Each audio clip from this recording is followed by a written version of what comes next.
Welcome, Anthony McCarten.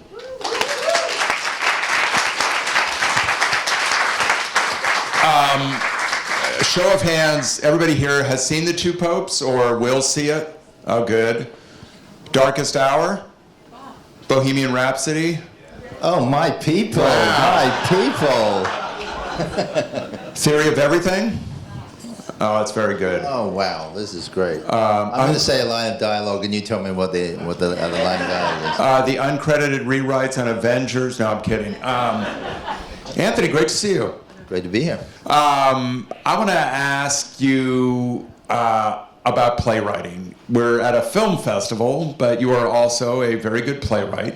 And I want to ask you, when you are looking at any piece of material and thinking about how you're going to approach it, at what point do you say to yourself, this is a movie, this is a play, this is something else? At what point does the form of the story reveal itself to you? Or do you go in saying, I'm going to write a play about this thing, I'm going to write a movie about this person? Well, for an example, I mean, The Two Popes I wrote as a play, and I thought, no one's going to want to make this as a movie. This is two old men in dresses talking about God. And that's essentially what I wanted to do, and I thought, well, that's for the stage for sure. And I wrote this thing and went to Los Angeles, and my agent said, you know, this could be a movie. And I said, oh, I'm not too sure about that. And I ended up, they said, why don't you take a couple of meetings? And Netflix said, yes, we'll fund it. The way it happened was... At this point, had you made Bohemian, or was it out? Yeah, Bohemian was out. And just an anecdote on how amazing that moment was when they said they'd make it. I went into a small room. I'd been around at the studios the previous 2 days, and they said, well, we need the weekend to think about it. I went to Netflix. It was my last meeting on a Friday. I took the elevator up with the producer, and we went in, and three very youthful young women, very erudite, had spiral notepads, and they said, please begin. I told them the story. At the end of the story, they looked up and said, we'll make it. And I said, that's incredible. Okay, how much would you give us to make this film? And they said, whatever it costs. And I said, do your parents know you're doing this? And we took the elevator down, and by the time we hit the street, we went, look, we're giving up some cinema presence, but we're going to be in 158 million homes. And multiply that by the number of children and in-laws and so forth. And we thought, that's a lot of eyeballs. And for a story that started out as just a little sort of papal smackdown, that's the amazing, revealing thing about these things, is you think you're in control of what you're doing, but there's a destiny that you can't predict. This is a movie that is directed by a fantastic director, Fernando Moraes, and it has two remarkable actors in it at the leads, Jonathan Pryce and Anthony Hopkins. When you are selling this to Netflix, is any of that part of the movie part of it at that point? Is it, here's our director, here are our actors? Are they buying everything that you've put together, or are you adding elements as you go along? Well, it's called packaging, and you try to bring as many elements as you can because it's more seductive. This happened so quickly, I was not prepared, but I did take 2 photographs with me into that Netflix meeting, and one was of Jonathan Pryce and one was of Anthony Hopkins, who I had not spoken to, who I did not know. I just slid it there on the table when I presented this storyline, and at the end they said, so you have these actors? And I said, well, I have pictures of them.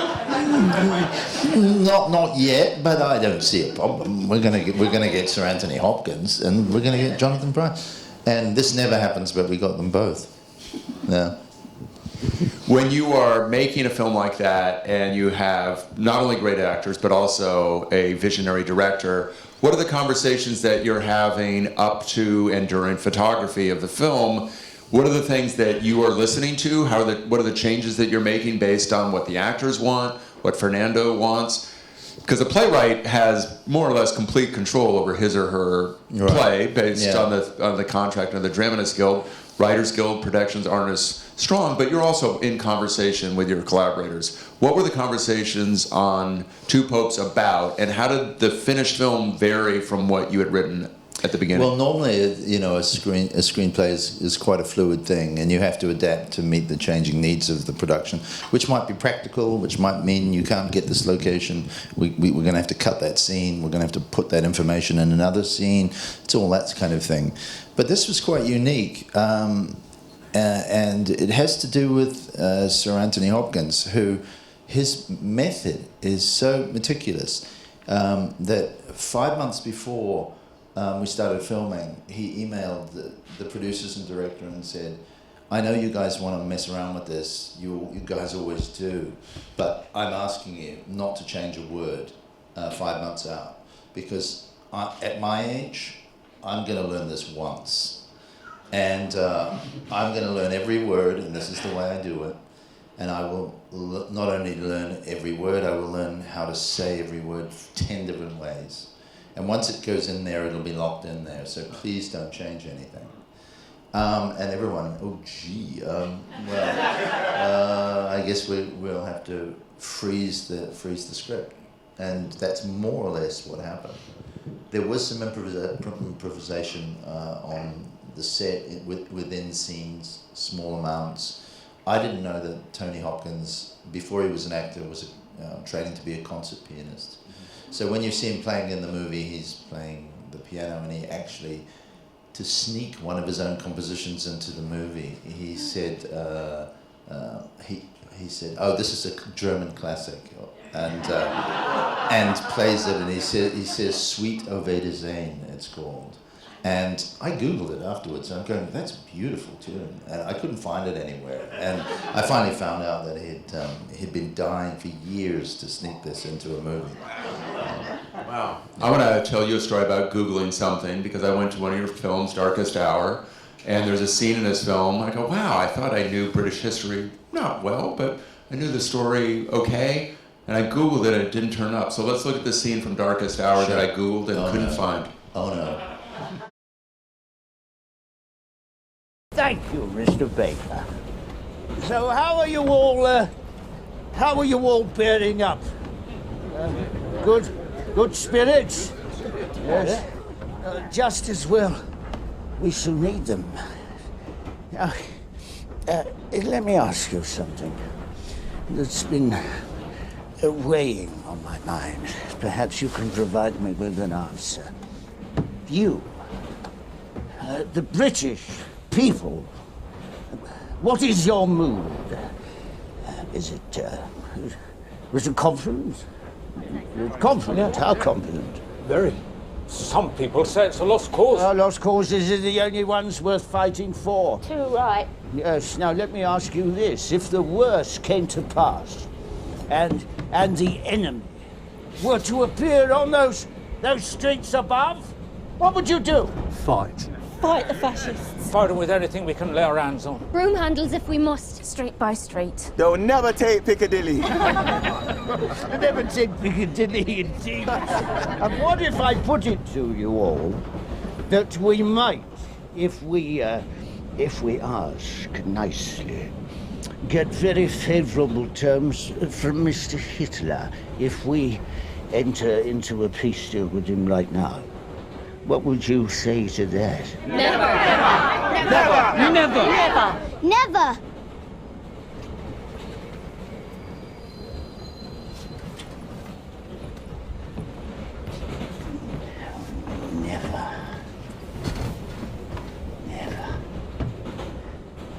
Well, you will never give up. No, never. Then out spake brave Horatius, captain of the gate.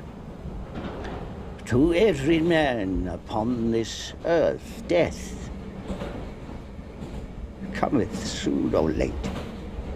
And how can man die better than facing fearful odds?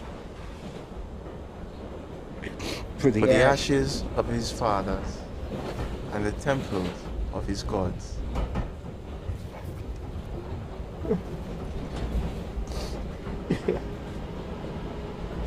Go on. Are you crying? Yes, yeah. I blab a lot, you know. You'll have to get used to it. What stop is this? It's Westminster, sir. Westminster. It's my stop.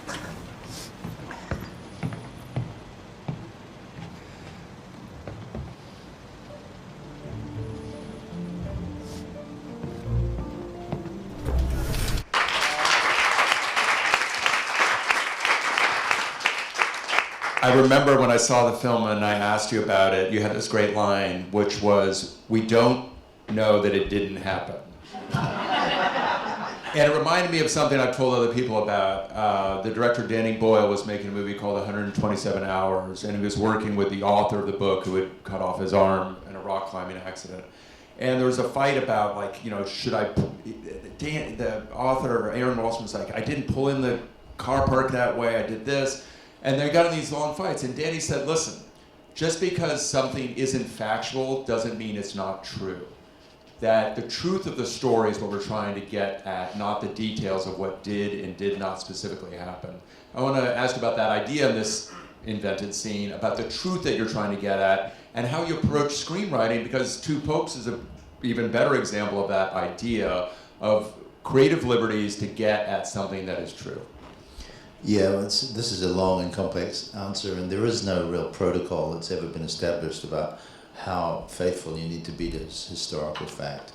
Everyone has to make their own determination, and history is a road washed out at intervals. We don't know what happens in those gaps, and that you're obliged to fill in those gaps. There are rooms to which you are not privy.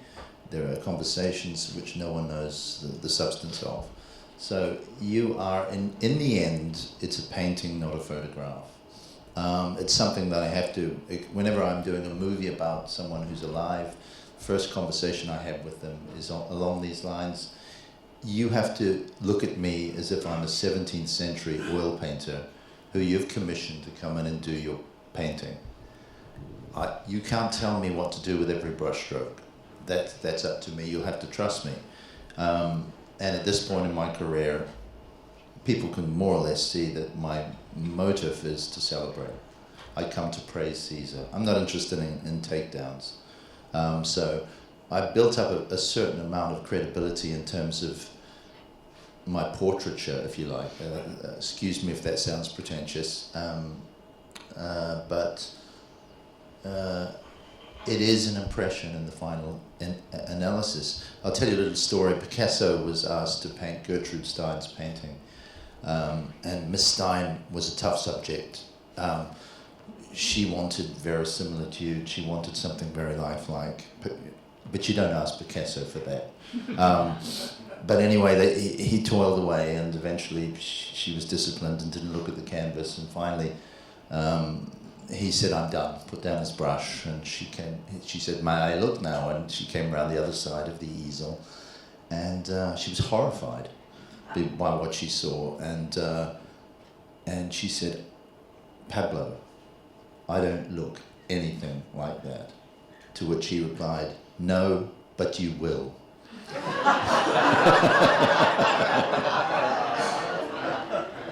Meaning that he had seen something in her that wasn't even apparent to her. I had this situation with Stephen Hawking when I did his portrait. 90% of the things I had him say, 50% of the things I had him do, he hadn't done. I showed him the movie, and he recognized himself in that portrait, not in a literal fashion, but in a kind of emotional, spiritual fashion. He recognized that it was true, and he typed 2 words by using his cheek, because he had a cursor, a sort of thing pointed at his cheek, and he could construct words on his computer. And his famous computer voice said 2 words, broadly true. And that was one of the best reviews I've had. That should have been in the full-page newspaper ad. Yeah. Broadly true, Stephen Hawking. Let's take a look at a scene from Theory of Everything.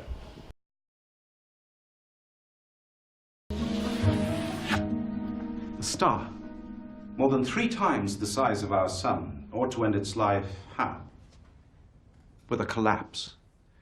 The gravitational forces of the entire mass overcoming the electromagnetic forces of individual atoms and so collapsing inwards.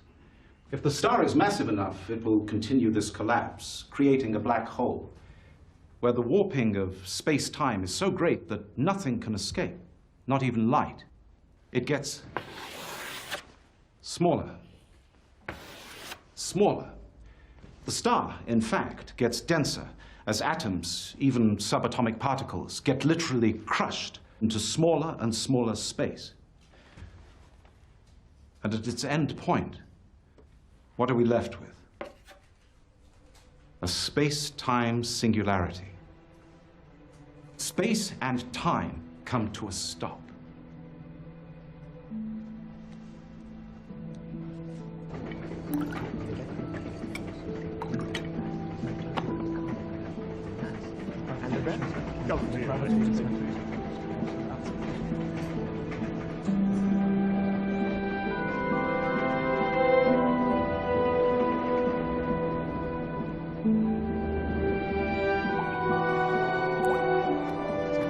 I wonder what would happen if you applied Penrose's theory about black holes to the entire universe.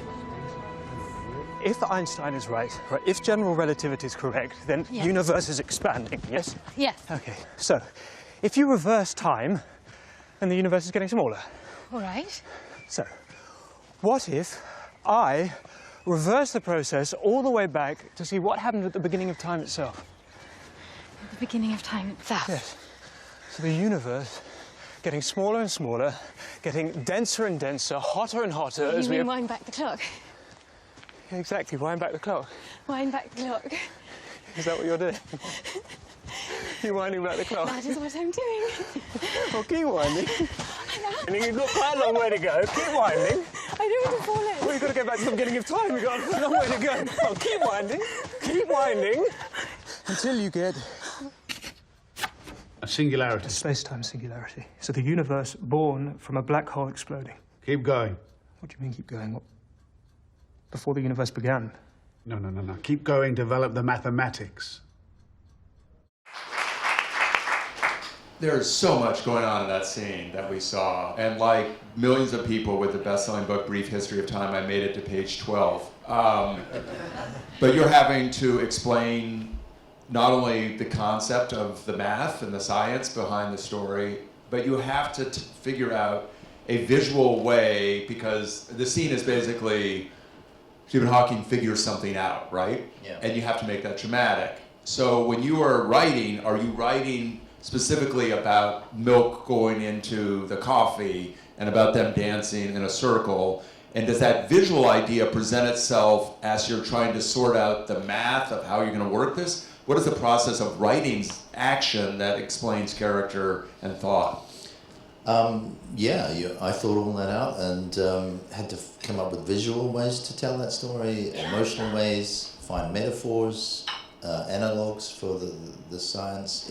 The whole movie is not only the love of physics, but the physics of love. So it's that inversion, and so I've had to fold the love story and the cosmology of love. It has to kind of be a parallel to the story of the physics and the universe and the birth of it. So you're seeing the birth of the universe and the birth of a love story at the same time. These things happen by stages. It doesn't immediately, pop into your head whole. But one of the devices I use continually in this thing, because you got 4 more pages into that book than I did. I had a complete collapse about page 6, and so I knew nothing about it. But I thought, I know what I'll do. I'll always have someone in every scene who needs stuff explained.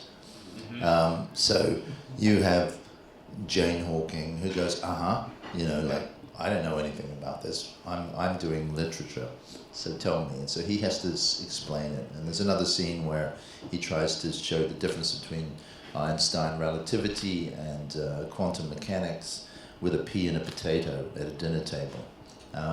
So I constantly use those devices to unpack these complex ideas. I want to ask you about Two Popes because, like this film, there's a lot of research into theology, about the Catholic Church, about issues of spirituality and faith. When you are undertaking a project like Two Popes, and by the way, you called the popes up and say, I'm painting your portrait. Did they call you back? No. They haven't called back yet? No, nothing yet, no. Okay. But when you're working on a project like that, what is the research like? Because one of the kind of key conceits of Two Popes is, I'm going to make up conversation. So unlike that scene in the train in Darkest Hour, this entire conceit is this idea of these conversations. Do you start then thinking about what they would say, and how is that process informed by research? It's entirely informed by research. To earn the right, to be so presumptuous as to put words in the mouths of not only famous people but living famous people, you need to get it right. I mean, because they'll tell you that you didn't get it right.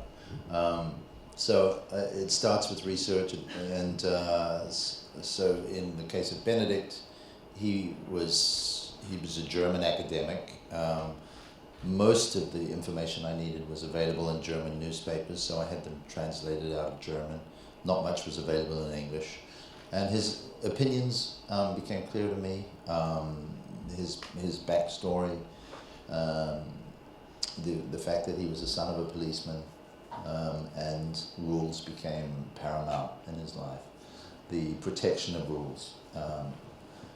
And that was his undoing as well, that he couldn't see beyond the application of rules into seeing what it was doing or not doing to those he was meant to protect. And then I did the same thing with Francis. There was a lot of information that was only available in the Spanish language, so there was a lot of translation stuff done. Then there was the archives. Google is incredible, it's transformed my life. I mean, there's so much I can do at my desktop. In terms of access to archives, Vatican Archives is now available online. Unfortunately, all the really interesting stuff's in Latin. They still do it to this day. When anything tricky is being done, it's done in Latin. And I bailed out of Latin when I was about 14. So yeah, it was a lot of that, and then you begin, and then I try to free myself up, and it's a bit like, you know, when you're going bowling and you have the bumpers up. You have to. So you can't throw a gutter ball. Yeah, so you can't throw a gutter ball. So that you set parameters and say, I'm not going to do injury to these people. I'm not going to invent something that condemns them, that I have no evidence for, and I'm going to honor history. I'm going to work within the parameters of the known, and I'm going to try and bowl that ball as straight as I can right down the middle and take them all out. So does that yield the scene where there's a conversation, for those of you who haven't seen it, tiny spoiler, but not really, it's the Catholic Church, where there's a conversation about pedophile priests, and you don't hear the names of the priests or bishops or cardinals being discussed. Right, yeah, the conceit there, we spoke about it yesterday at the screening, was that for me, the laundry list of sins and omissions committed by the Catholic Church in recent years is so voluminous that I thought it would mire the entire movie down if he went through a whole full and frank confession.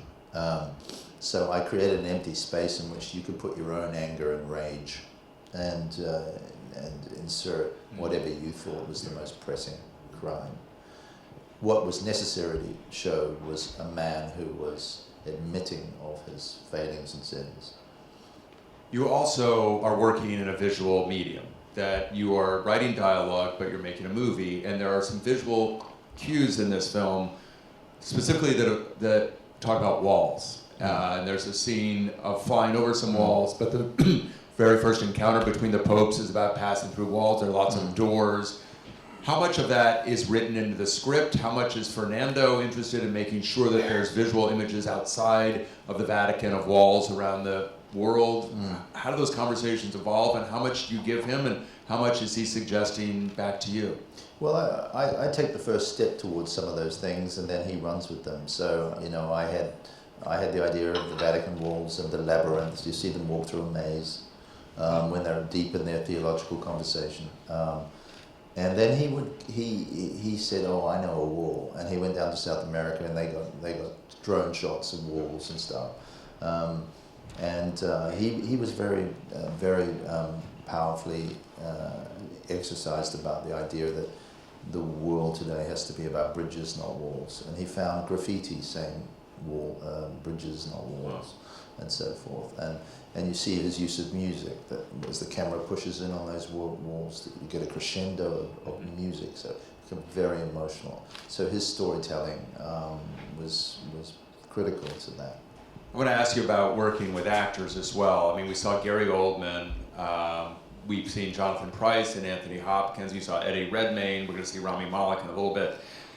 You not only write really good dialogue, but your actors win big awards for reciting that dialogue. How would you describe your partnership with your actors? Anthony Hopkins has his way of working. How would you describe a constant in terms of what they want from you and the conversations you have with them, and what it's like to hear your dialogue spoken by so many great performers? The director works with them on execution of dialogue. I have nothing to do with that. So when I've finished the screenplay, the actors go off and interpret it with the director, so I'm not really very hands-on. I do remember a quote of the great English playwright Noel Coward, who was you couldn't go to the theatre in the 1920s in England without seeing Coward dominating the theatre, and he was asked how his plays were so successful, and he said, "I write the lines that actors would kill to say," and that's more or less what my MO. I enjoy writing dialogue. I enjoy giving an actor the opportunity to run the gamut of emotions from A to Z. I enjoy placing them in intimate environments where we can see their primary emotions: fear, anger, sadness, happiness, love, and we can see them, deploy those emotions, but also casting them in an epic scenario where literally sometimes they're saving the world or telling us how the universe was born. And so I think the audience reactions are that those intimate emotions being expressed have universal implications. And there's something, if there is a commonality between why these actors are all winning Best Oscars, it may be something to do with that combination of the intimate and the epic. There is a suggestion that a lot of screenwriting teachers will give young students, which is write what you know. So if, like, you are a professional skateboarder, write a story about skateboarding. Yeah, they're wrong. Well, yeah. I suspect that they are, but I wonder, because you are writing about things you don't fully understand or go out and research, does that make you a proxy for the audience? How does that change what you are doing if you are not coming into something with knowledge of what that story is? Yeah, I think when I was about 20, I got into a university writing course, and the teacher stood up and said, "Write what you know, write what you know," and it's a credo you hear everywhere, and I never.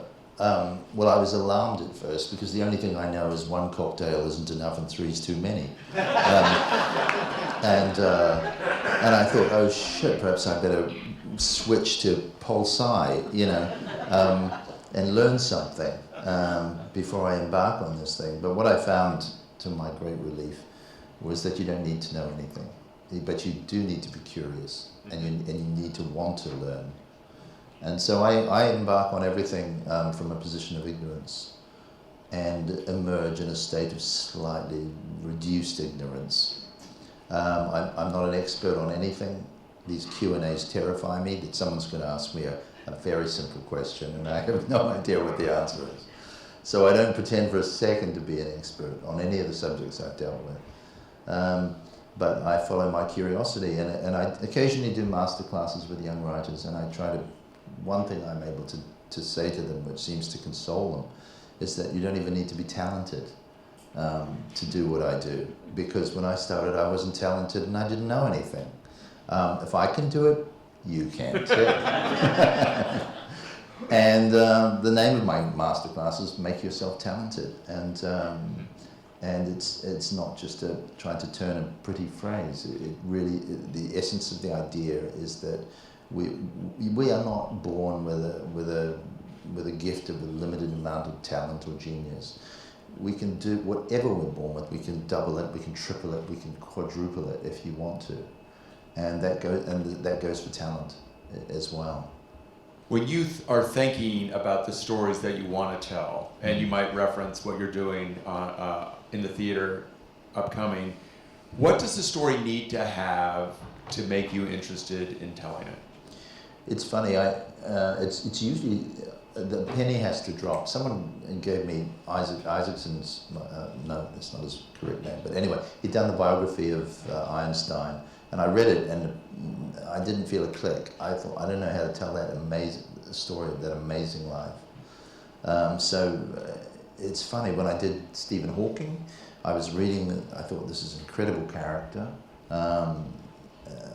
This man who speaks through the agency of a computer. How does he have breakfast with his wife with this computer? You know, how do you say, can you pass the butter? You know, how can you say, no, I don't want to do that? You know, so I was interested in him, but I still wasn't convinced until I hit the scene, because this was based on his ex-wife's autobiography. And I was reading the autobiography, and there was a scene where she asks her husband whether she can take a lover. And I went, oh, now I'm in, I'm all in. And Stephen, in his great incapacity, said, I won't deny you that as long as you continue to love me. And I thought, I haven't seen that love story. So that was the moment in that one. And every movie I've done, I've needed to have that kind of epiphany of how this love story, this debate is different from all others. I need a point of difference.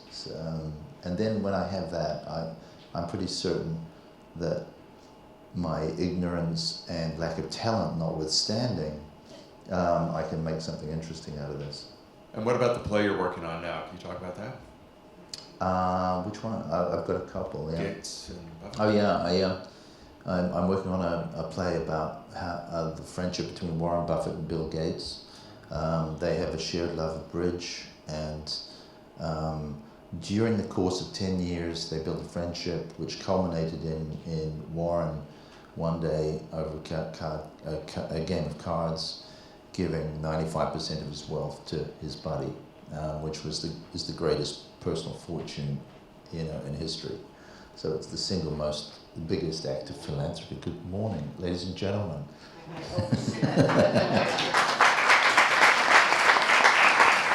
Cheryl, without whom? Without whom we would not be here. Yeah. Sorry, I overslept. No. Sheila, you and I both. I woke it's up not at like 10 you to 9. haven't been doing anything.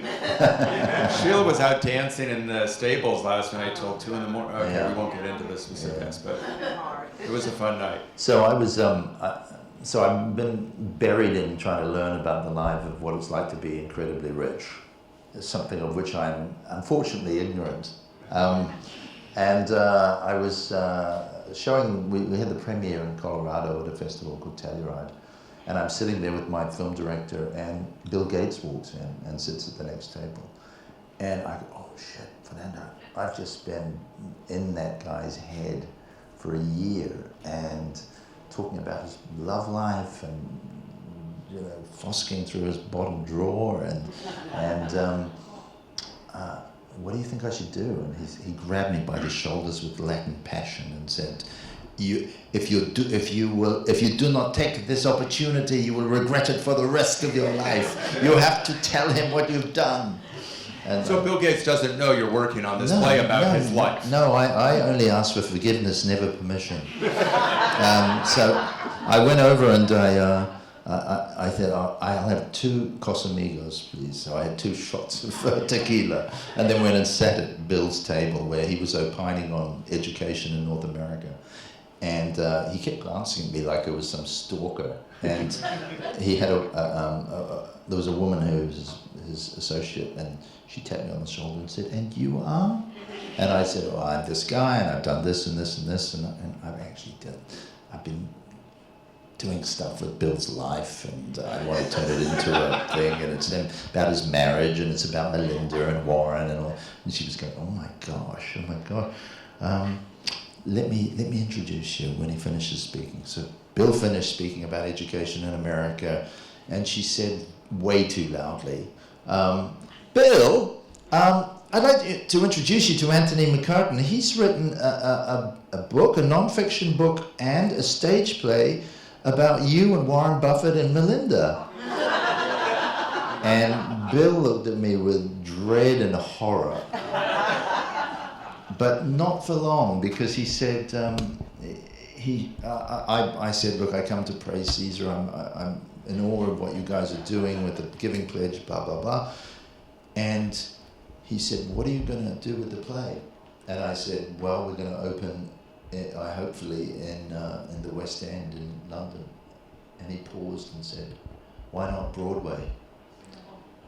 And that's the mark of someone who went from rank horror to how can we maximize the potential of this particular product. And the pivot was so swift, it should be in the NBA. What's really interesting, the Givers Pledge, they have been here 3 years in a row. Yeah. And this place goes into lockdown. I mean, they're all here. Speaking of maximum return, I'm going to show a scene from your highest grossing film to date, Bohemian Rhapsody. Stamp to this beat. Come on. Now, I want you to clap on the third beat. What's going on?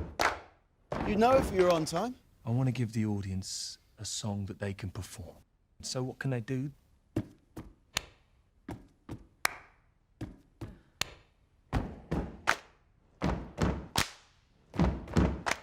Imagine thousands of people doing this in unison.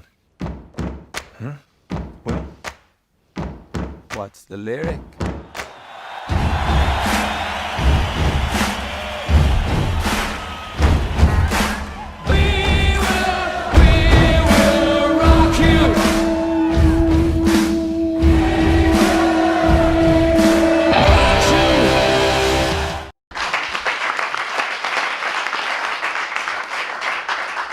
I think it's interesting, your highest grossing film and probably your most poorly reviewed. Is that fair to say? No, very fair assessment, yeah.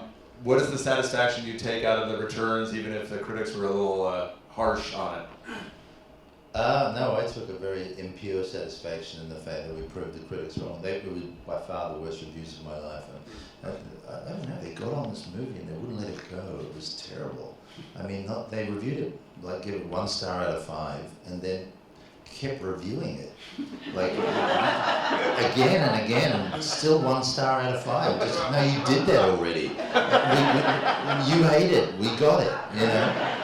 And there was a guy in Forbes, I wish I could remember his name, because I hate him. He's actually here. We're going to bring him out. Steve, Great, bring it on.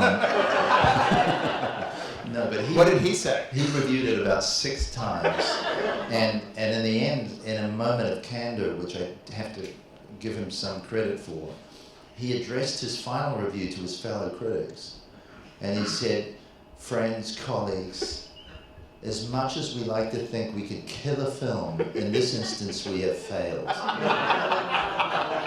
And I mean, at least you're honest. You know, I hate you, but you're honest. And I went, when did critics feel it was their responsibility to kill art? When did we get across the line to that?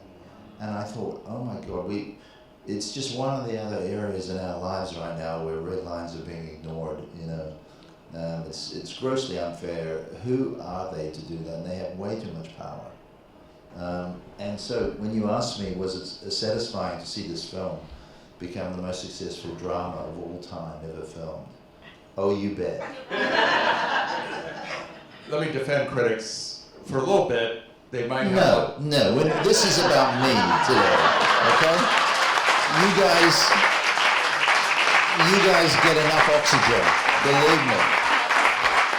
And we have to sit and suffer you guys in silence And I talk to my press agent and say, can I write to that? Can I do a letter to the editor? And they go, no, it's not dignified. You'll start a war. And you go, okay. So we sit on our hands and read the reviews. What I will say you're an is that, exception. yes, critics can be harsh, but critics also, by their acclaim for movies like Theory of Everything or The Two Popes or Darkest Hour, can make audiences go see something that they might otherwise not have noticed. I didn't get great reviews for any of my films. I got 3 stars out of 5 for everything. The Guardian, who's seen The Two Popes, just gave it 3 stars out of 5. We continue to win audiences awards around the world.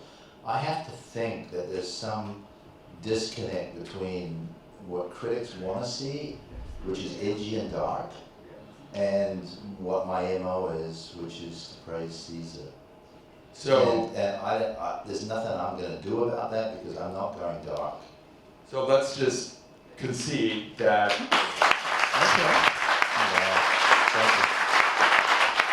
Let's stipulate that the measure of whether or not you've done your job well or not is not going to be determined by critics. How do you decide? How do you decide when you've done your job well? What gives you satisfaction for writing and making a movie or a play or anything else? What's your metric? You guys.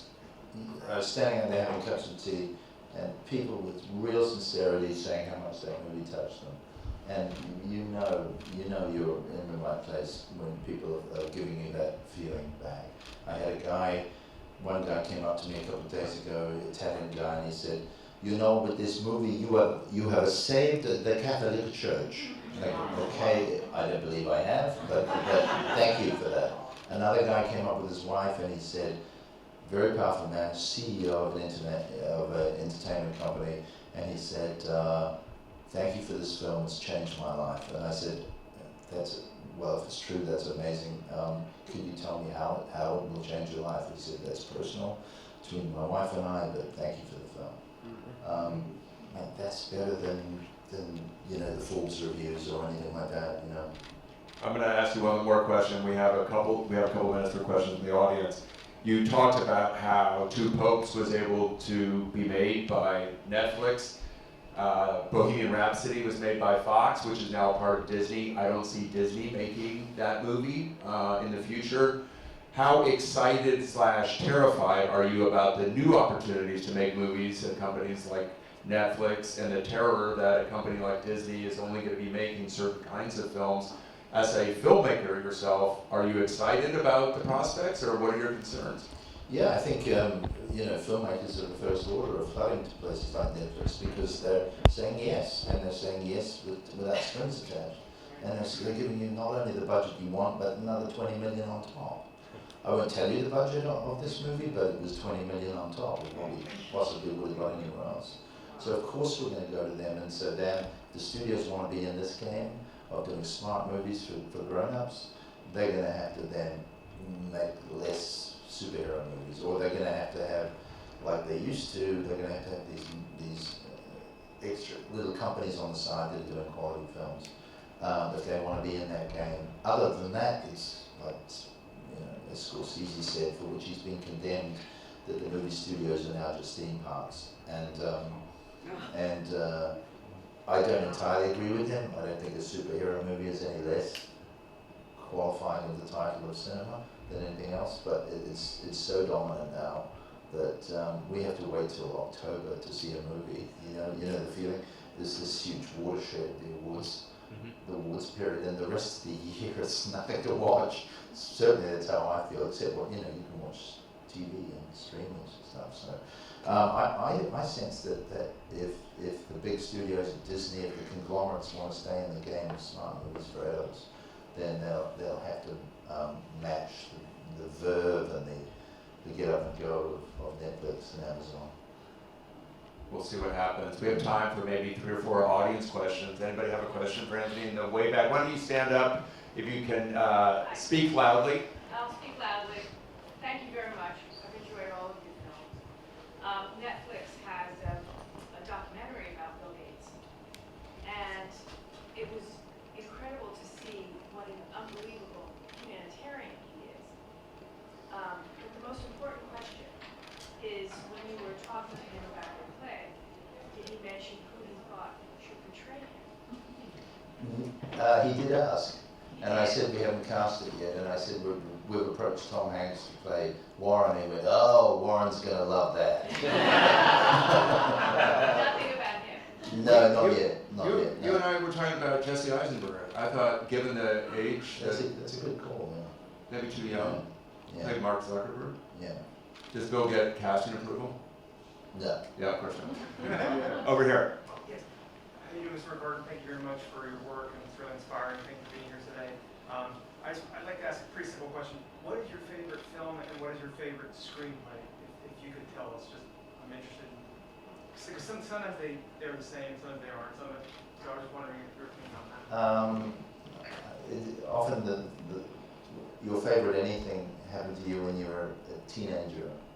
It sort of defined who you were at that time and showed you the unlived life that you would love to have. And I think for me that would be Lawrence of Arabia, the great David Lean with the screenplay by Robert Bolt. And it may be the case that I answer both of your questions in one. That it combined the intimate and the epic. It was an extremely fascinating psychological portrait of a very complex individual who was neither good nor bad, neither black nor white, and yet he influenced global events in a profound way. And maybe there's the after effects of that movie still resonate in my career and my choice of subjects in some way. Couple more, yeah, right here. Mr. McCarten, how much are you a believer in synchronicity and manifestation?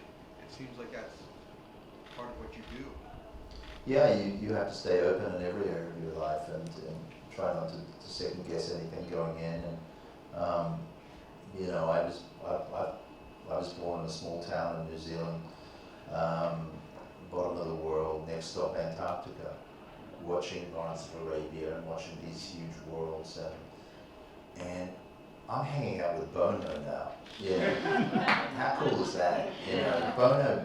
I was with him 3 days ago, and he cooked me dinner, opened a beautiful bottle of wine that he had made, and said, "Would you like to hear a John Lennon song no one's ever heard?" I mean, I'm doing okay. You said yes, correct? I did. It was a love song he wrote to John, which the world has never heard. It had gone missing. It had been a demo. It's resurfaced. Bono acquired it.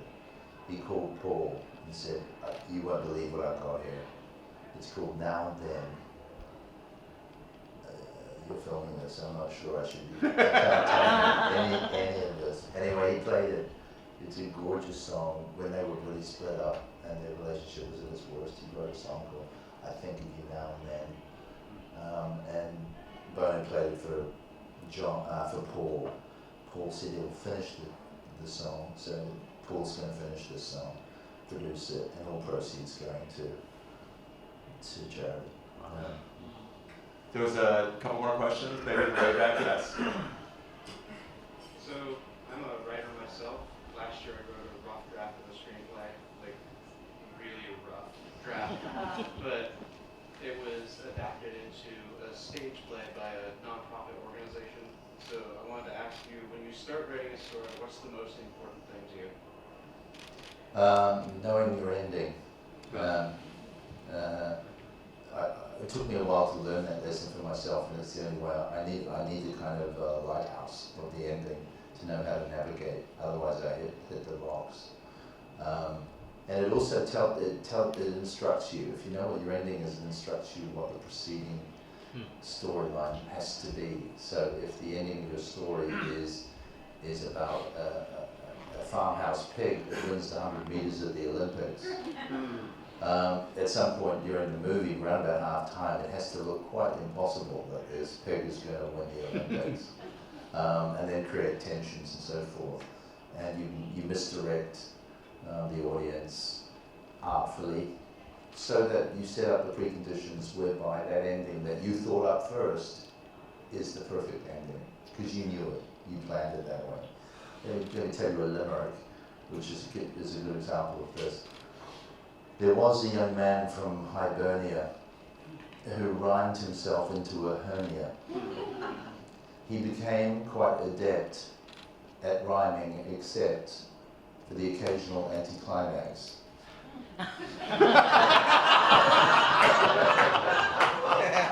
Now, that furnishes an example in two ways. Is that it seems like it bummed out on the end, it didn't know how to end it, but actually the opposite is true. They knew that the joke would be, we're going to write the first limerick where the last line doesn't work. And so we're going to set up the rhyme and the expectations in a way that then the ending will surprise and delight. And that's what we're in the business of, surprise and delight. Thank you, sir. Maybe one more question. Go ahead. Yes, hi. Frank, thank you. I was wondering, when you first started taking on these ambitious subjects, and you say, that you didn't know a lot about at the beginning, how did you convince, say, like a studio or producer that you were the right one for the job? It's called begging. Cap in hand, beg. Leave your dignity at the door, and go in and just make them aware that this is important and necessary, and we'll make them enormous amounts of money. They're really concerned with the bottom line. They want to know that it's going to make them money in the first instance. They'll say afterwards they cared about the theme, but essentially it has to make business sense to them. So you have to think like them. You have to go in and say, I understand your position. You're going to put tens of millions of dollars into this wacky idea, and you have to tell them how they're going to get it back. So you take in a picture of Anthony Hopkins and Jonathan Pryce, and you put that on the table, and you haven't asked Jonathan Pryce or Anthony Hopkins at all. Susan, I see Susan's coming in. The Middleburg Festival is good at a lot of things. I think one of the things we're best at is handing out stuff. And by the way, before we get to Susan, Sheila, do you have any remarks you want to share with the audience? Well, again, this is the last day of the festival. It has been an incredible ride. We started Thursday night.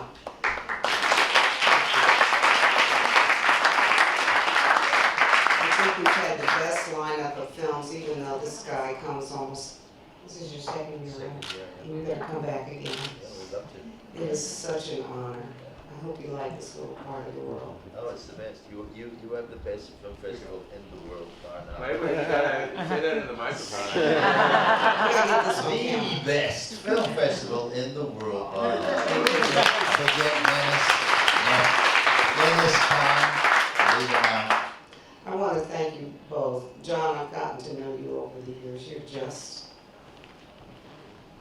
You make me tear up. John, you're amazing. Amazing. Thank you. I